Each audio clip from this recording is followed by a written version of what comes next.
Hello you lovely lot! I recently purchased this historical print of a photo that must be from the early ages of photography itself. My initial idea was to transfer it and draw it, but then, as usual, the well-known and widespread jelly addiction took over, and I decided to reenact this with a real plant and then draw on the print. The photo is called Tree Toad on a Jack in the Pulpit, and I was looking for flowers and leaves that resemble the originals and print them. And then I just had to find a frog to press. No, that was a joke. No animals harmed in the making of this video. So I found some flowers in the garden. They don't really look like a Jack in the Pulpit, but who does anyway? I was really curious about how these flowers would turn out with etching ink, as it does give way more detail than acrylic inks. Trying to assemble this as in the photo, mirrored as it is turned by the Gelli plate.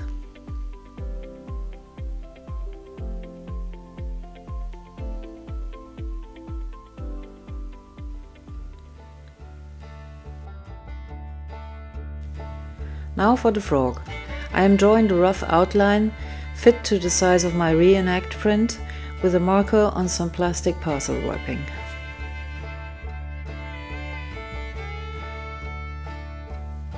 Cutting that out to put it on the plate.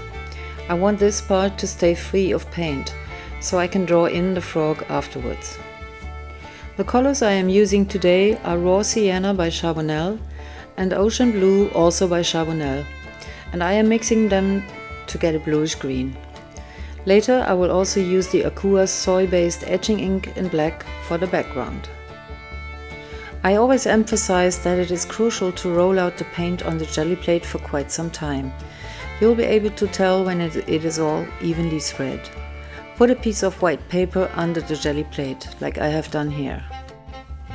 I am placing the frog silhouette on the plate, and as I want it to sit on the flower, I am placing the flower right onto it. Then I am aligning the leaves on the thin branch. It is a bit fiddly to spread out the leaves.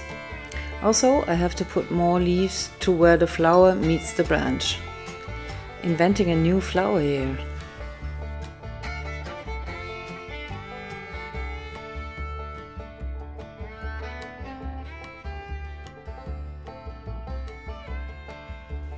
Taking the excess paint off with some deli paper. It is perfect for etching ink because it doesn't pick up all the color and gives nice structures to the remaining background. Also, it is soft and can be pressed nicely into the gaps between the flowers and the leaves. Now I'm taking off all the stuff, and forget that I have to leave the frog stencil on the plate to keep the area plain white. It therefore leaves a dark structure, which I am annoyed about at first. But later you'll see that this accident, as so often, is a real nice idea for the frog skin texture. I decide that today I want to print this on a large paper to get a nice paper frame. I am registering the bigger sized paper so that the print sits in the middle. I am using Fabriano Bristol paper that is great for prints if you want to draw on later. It is 30 by 40 centimeters, which is about 12 by 16 inches. I am taping the paper to the top here, so I just have to turn it down in place. Lucas acrylic paint beige will serve as the pickup color, and I am using a brayer that I only use for acrylics. The etching ink never really dries on the plate, but it is better to wait a bit anyway, maybe like half an hour, and then roll out the acrylic paint carefully as not to smear what's underneath. This is a plastic Baron by Speedball, but you can also use a Japanese Baron or a wooden Baron, and of course also a wooden or metal spoon. This is the first print result. The frog looks like another leaf here, but in part 2 of this video you will see how this is a happy accident. Also, the beige acrylic has given me a pattern that I want to work with. I want to try this process a second time, and this time add another color to the background. This time I am placing the frog on the plate before I roll out the etching ink. It would be better if this foil was self-adhesive, but I don't have that kind of foil, so I managed by brayering carefully in only one direction.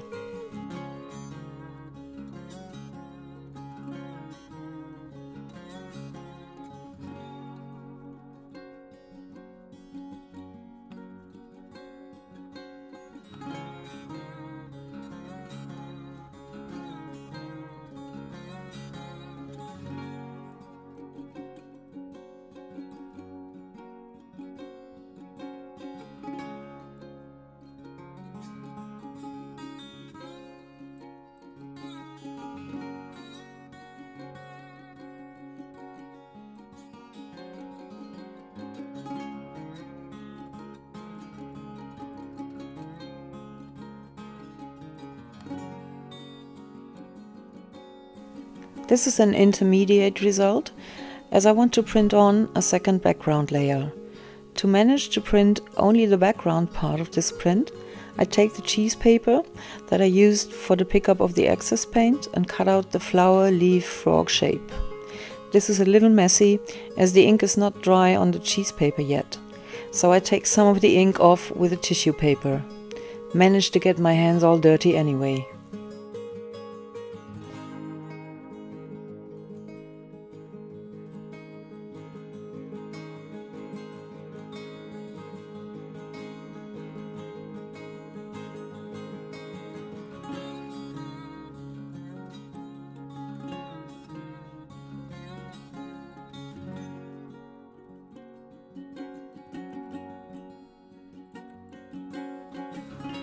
To protect the areas on the print, I want to glue the stencil to the paper and take that off after printing. So I use a German glue called Fixo gum that is supposed to be rubbed off easily afterwards.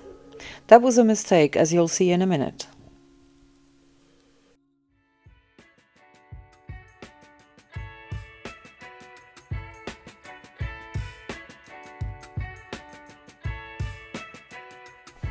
The stencil is obviously missing one leaf, so I just glue on a real leaf. Brayering on black Akua ink here. Put on some other greens to have more of an interesting background. Sorry, the camera didn't record the cheese paper part, but this is what it looks like on the plate. Putting on these funny finger gloves to not smear any paint from my fingers to the print page. The good thing with the etching ink is you can take your time, as it does not dry on you. Registering the print paper on top and printing that off with my stencil covered print.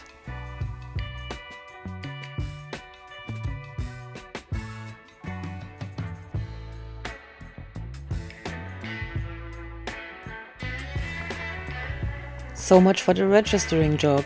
At least 1 centimeter difference. I'm such a pro.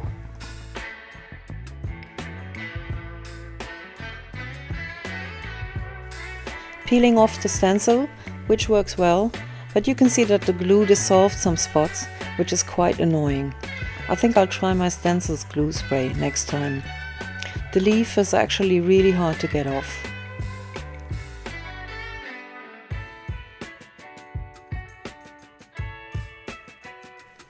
So this is one of the 2 intermediate results, and in part 2 you can see me working them out with colored pencils. This will be the end result, and of this one, which will develop to this.